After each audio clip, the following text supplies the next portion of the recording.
지난 시간 우리는 복음 전도자가 가져야 할 것들에 대해서 나눴습니다.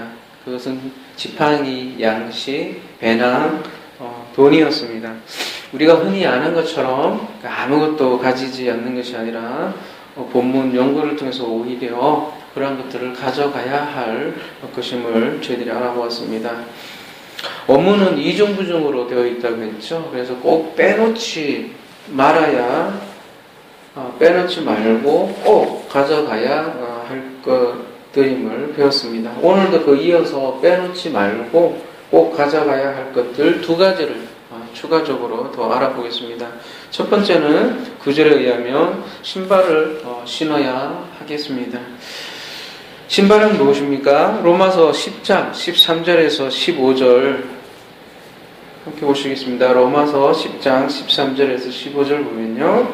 누구든지 주의 이름을 부르는 자는 구원을 받으리라. 그런즉 그들이 믿지 아니하는 이를 어찌 부르리요? 듣지도 못한 이를 어찌 믿으리요? 전파하는 자가 없이 어찌 들으리요? 보내심을 받지 아니하였으면 어찌 전파하리요? 기록된 바 아름답도다 좋은 소식을 전하는 자들의 발이여 함과 같으니라. 마지막에 아름답도다 좋은 소식을 전하는 자들의 발이여 함과 같으니라 이렇게 말씀하셨는데요. 성경에서 발은 복음을 전하는 자들을 상징을 합니다. 하나님은 보이지 않는 형상이죠. 그래서 발이 없죠. 근데 그 제자들을 사용해서 제자들이 발 역할을 한다는 것입니다. 그래서 전파하는 사람이 없으면 어떻게 듣겠습니까? 하나님은 자신의 복음을 전하는 자들을 사용하는 것이죠. 그래서 우리가 바로 하나님의 발이 되는 것입니다. 복음을 전하는 자들은 근데 반드시 신을 신어야 합니다. 그렇다면 신은 무엇입니까? 신은 히브리어로 나알인데요. 이 알이라는 것은 알라 할 때 알과 비슷한 건데요. 하나님을 뜻합니다. 그래서 나알이라고 하면 아래 하나님, 즉 성전을 뜻하는데요. 그 성전으로 위에 하나님을 안다 하는 것이 신의 신발이 가지고 있는 뜻입니다.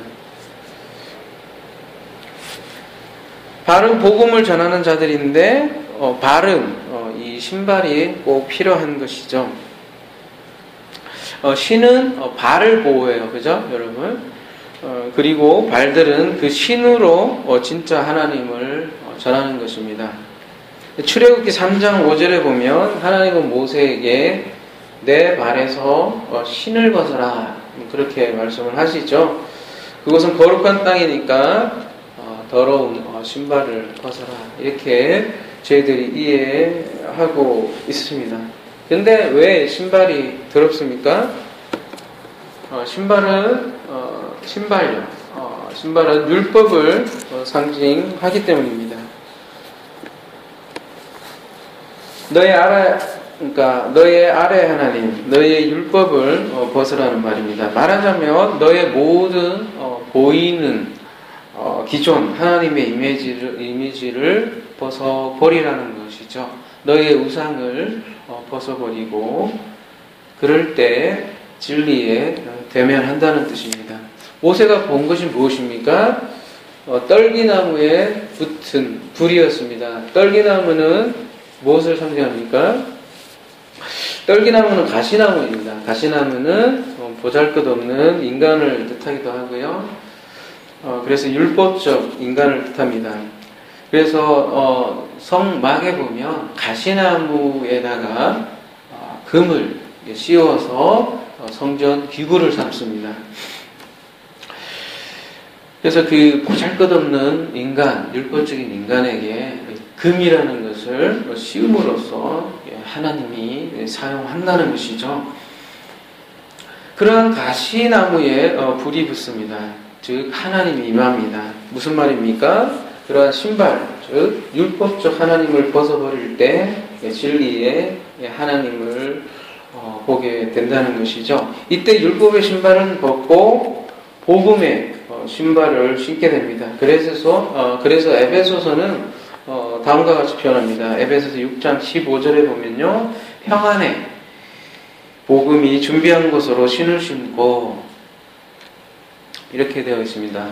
이것이 발과 신발의 관계입니다.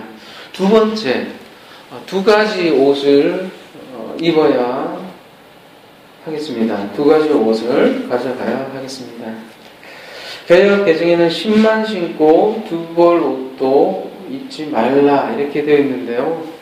이건 마찬가지로 지난 강의 시간에 설명드렸듯이 두 벌 옷도 앞에 매가 붙어 있어요. 그래서 매데이스 매에서 이중 부정이 되어 있어서 똑같이 이것도 역시 오히려 빠뜨리면 안 된다라고 번역을 해야 합니다. 그래서 두 벌 옷도 입지 말라고 하면 당연히 우리는 그렇게 연상이 되죠. 두 벌 옷 말고 한 벌 옷만 입고 가야 되는구나. 복음 전도를 할 때요. 그러니까 우리는 아무것도 가져가지 말고 그냥 하나님만 의지하고 그렇게 복음 전도를 해야 되겠구나. 우리는 그렇게 청렴한 삶을 살아야겠구나. 무소유의 삶을 살아야겠구나. 그렇게 당연히 연상이 되죠. 그죠? 그렇게 삶을 살아가게 되죠. 근데 본문은 그렇게 얘기하지 않고요. 이 옷에 대한 의미가 있어요. 우리가 두 벌이라고 번역되어 있는데요. 듀오라고 원어는 되어 있는데요. 이 듀오는 두 벌이라기보다는 그냥 쌍이에요. 짝. 두 짝을 가져가라는 거예요. 옷에 두 짝을 가져가라는 것이죠. 본문의 키톤이에요. 본문의 옷은 키톤으로 속옷이에요. 속옷에 대한 짝. 두 짝을 가져가라. 그러니까 옷 두 짝을 가져가라는 건데 우리가 한번 나눴죠. 옷에는 속옷이 있고 겉옷이 있어요. 우리가 입는 옷이 있잖아요. 지금 날씨가 굉장히 춥잖아요. 두툼한 겉옷을 입고 그 안에는 속옷을 입잖아요. 성경에서는 이렇게 옷을 우리가 볼 때는 그냥 옷인데 성경에서 이걸 또 나눠요. 속옷은 율법을 상징을 하고 겉옷은 복음을 이렇게 상징을 하죠. 그래서 이 쌍을 다 가져가라고 그렇게 얘기를 합니다. 이 옷에 대해서 우리가 지난 강의 시간에 자세하게 다룬 바 있죠. 믿음은 겉옷과 하나 되는 것이라는 강의 시간에 다룬 적이 있습니다.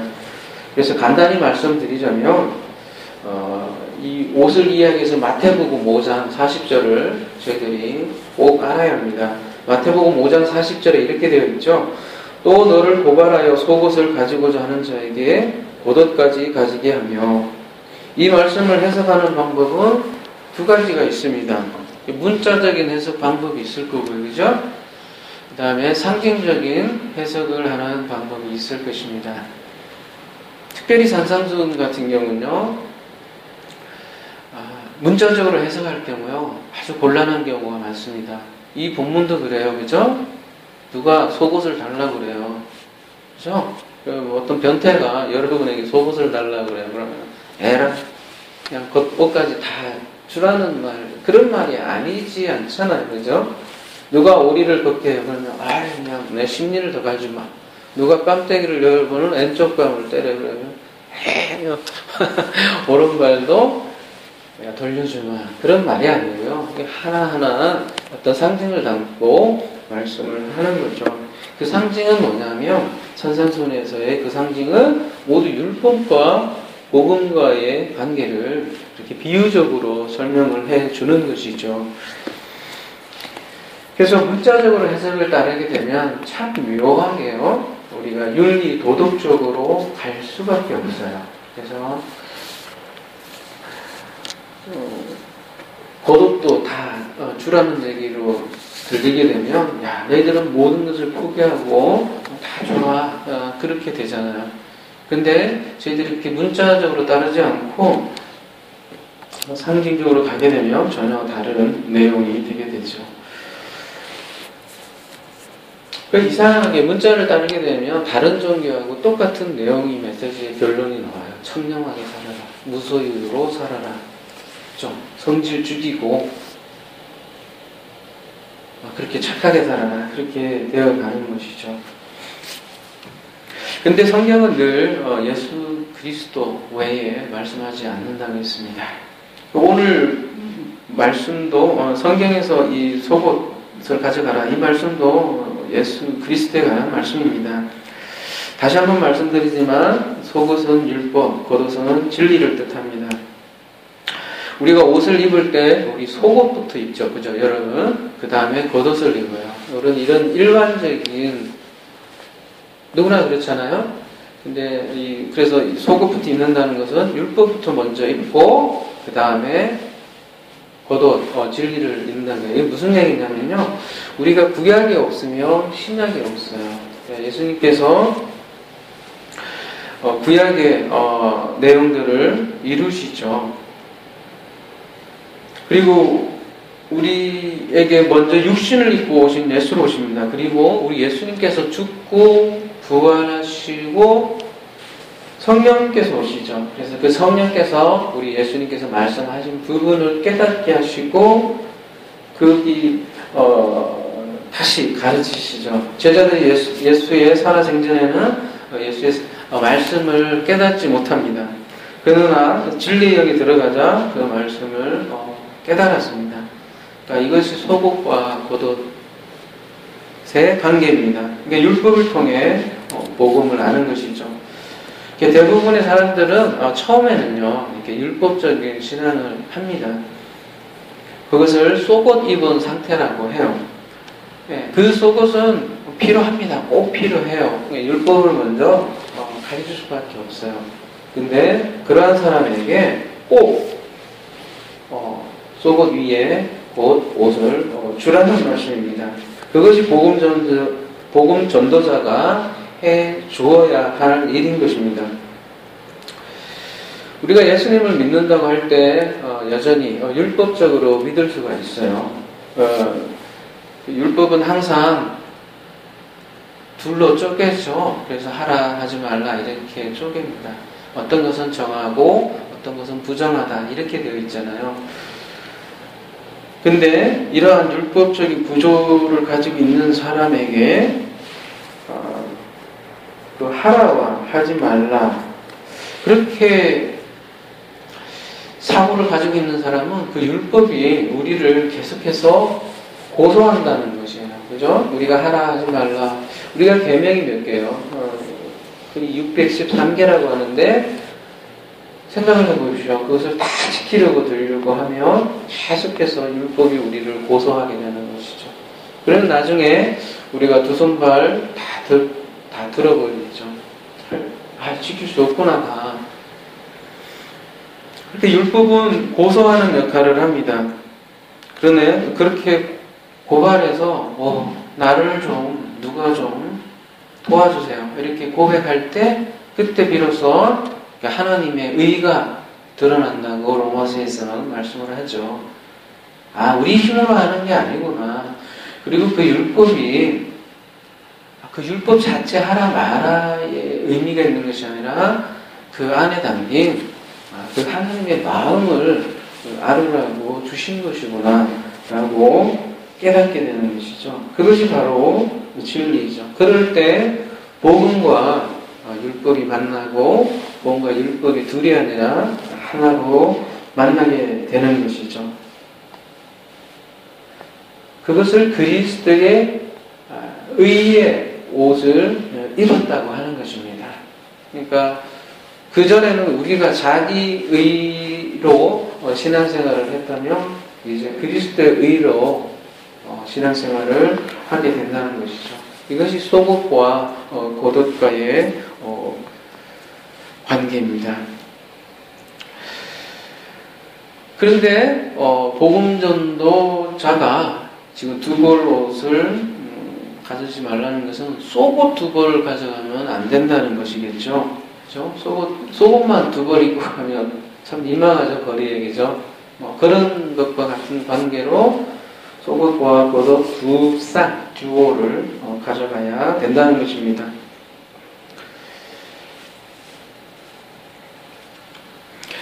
그래서 우리가 겉옷과 속옷을 통해서 율법과 복음 혹은 진리 관계를 알아보는데요. 우리가 둘 다 필요한 거예요.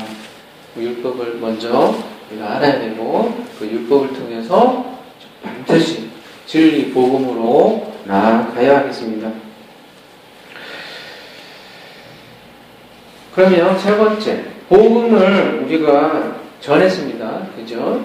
우리가 여러 가지 지금 가진 거 있죠? 양식, 지팡이, 배낭, 전대, 돈, 침, 두보로 이런 것들을 가지고 사람들에게 복음을 전도한다는 거예요. 우리 일반적으로 생각해 아무것도 안 가져가는 것이 아니라 우리가 이런 많은 도구들을 가지고 전도를 하는 거예요. 우리가 하늘의 양식을 가지고 전도를 하는 것이고요. 그죠?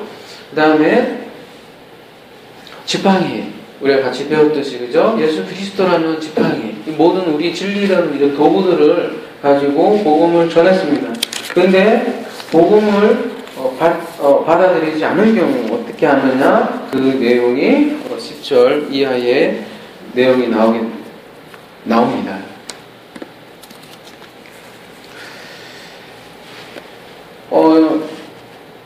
소봇이라는 율법은 가진 자들에게 우리가 겉옷이라는 진리를 주는데요. 그들은 이 겉옷을 거부합니다. 그런 사람들이 있다는 것이죠. 왜 그렇습니까? 그들이 가지고 있는 그 옷이 편하기 때문이에요. 그들이 가지고 있는 비진리 때문입니다. 그들이 가지고 있는 율법이 오히려 진리의 말을 받지 못합니다. 그러면 어떻게 해야 합니까? 마가복음 6장 11절에 이렇게 되어 있죠. 어느 곳에든지 너희를 영접하지 아니하고 너희 말을 듣지도 아니하거든 거기서 나갈 때에 발 아래 먼지를 떨어버려 그들에게 정글을 삼으라 하시니, 본문은 발 아래 먼지를 떨어버리라고 합니다. 무슨 말입니까? 아이고 더러워 하고 그냥 발로 이렇게 털어버리라 그런 얘기가 아니라 이 티끌에 대한 뜻이 좀 있습니다. 요한계시록 18장 19절에 보면요,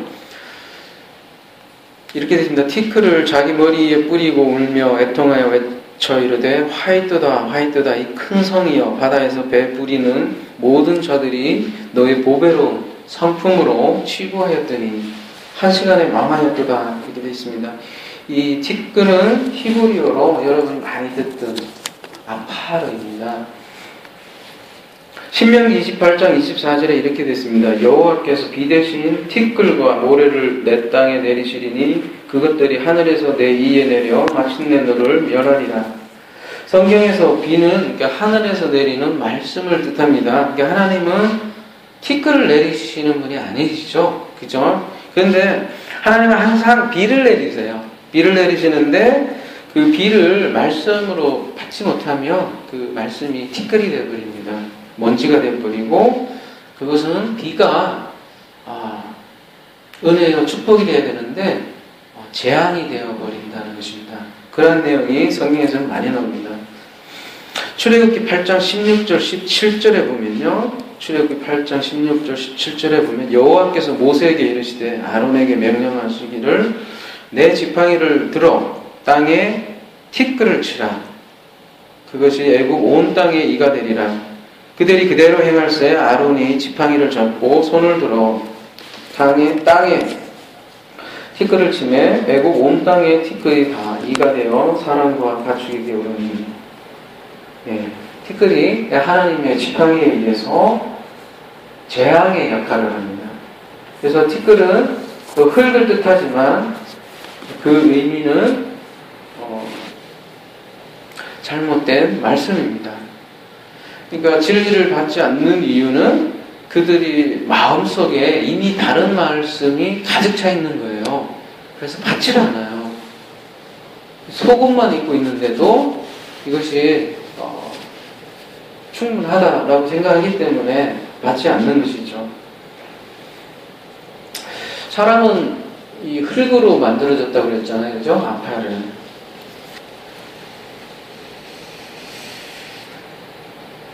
근데 먼지 같은 존재가, 사람이 사실은 먼지 같은 존재도, 근데 이 먼지 같은 아파르 같은 존재가 아담아, 즉 사람이 되느냐, 혹은 이 말씀처럼 재앙이 되느냐, 그것은 그가 담은 말씀에 따라 좌우되는 것입니다. 사도행전 13장 51절에는 이렇게 되어 있습니다. 사도행전 13장 51절에는 두 사람이 그들을 향하여 발에 티끌을 떨어버리고 이고니온으로 가거든. 사도 바울이 복음을 전하고 받지 않을 때 땅에 티끌을 떨어버린다라고 이렇게 성경에서는 한결같이 말씀을 합니다. 이것은 무슨 말입니까? 여러분, 제자들, 즉 우리 제자들은 하나님의 대사입니다. 그들이 발에 티끌을 떨어버리는 것이 증거가 됩니다. 이러한 행동 자체가 하나님이 어떻게 생각하는지를 보여주는 증거가 됩니다. 티끌을 떨어버린다는 것이 아까도 말씀드렸듯이 에이 더러워 이렇게 해서 이렇게 떨어버린다는 그런 말이 아니라 그들을 떠나라 그런 말입니다. 그렇게 함으로 하나님의 재앙을 선포하는 그런 상징적인 행동이죠. 그러므로 그들은 머리에 티끌을 뒤집어 쓰는 것입니다. 그리고 오늘 본문 마지막 함께 보겠습니다. 12절, 13절 제자들이 나가서 회개하라 전파하고 13절 많은 귀신을 쫓아내며 많은 병자에게 기름을 발라 고치더라. 나가서라고 번역이 되어 있는 엑셀크로마이, 그죠? 이 나가서라고 되어 있는데요. 이 밖으로 나가라고 되어 있어요. 어디에서 밖으로 나간다는 것입니까? 이스라엘에서는 안과 밖에 구분이 있는데 예루살렘 성을 뜻합니다. 그래서 예루살렘에서 복음을 받지 않으며 밖으로 나가서 복음으로 전하라는 말입니다. 그래서 오늘 본문 이전에 예수님은 고향에서 배척을 당했죠. 그리고 유대 땅에서도 복음을 받지 않았습니다. 결국 복음은 이방인에게 전해졌습니다. 이처럼 복음 전도자들은 하나님의 발입니다. 복음을 받지 않으며 티끌을 떨어낼 수 있는 바로 심판권을 가지고 있다는 것이죠. 바로 복음을 가지고 있는 저와 여러분이 심판권을 가지고 있다는 거예요. 하나님의 복음을 전해요. 근데 상대방이 받지 않아요. 그러면 그 사람은 이미 복음을 들었잖아요. 근데 본인이 가지고 있는 비진리의 말씀을 통해서 이 말씀을 받지 않아요.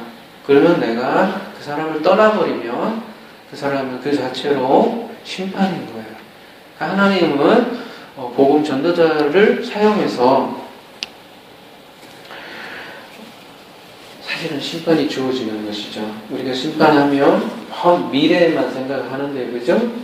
이미 요한복음 3장에서도 증거를 하잖아요. 우리가 살아있을 때 심판을 당하는 거예요. 복음을 받지 않음으로써. 복음을 받지 않으면 티끌, 즉 재앙이 임합니다. 여러분이 알고 있는 복음은 어때요? 속옷이에요? 겉옷이에요? 둘 다 가져야 합니다. 그러니까 여러분이 가지고 있는 복음이 만약에 속옷이라면 겉옷을 반드시 입어야 합니다. 진리의 겉옷을 받으시길 바랍니다. 그것이 그리스도의 옷입니다. 그 옷 입은 자만이 잔치에 참여할 수 있습니다. 이런 복음을 받는 자는 엑스시아를 받아서 귀신을 쫓아내는 삶을 살 것이고요. 13절에 그렇게 되어 있죠. 많은 귀신을 쫓아내며. 그렇지 않은 자는 더러운 귀신에 시달리는 삶을 살 것입니다. 여러분은 어떠한 삶을 살고 있습니까? 그리고 또 어떠한 삶을 사시겠습니까? 기도하겠습니다.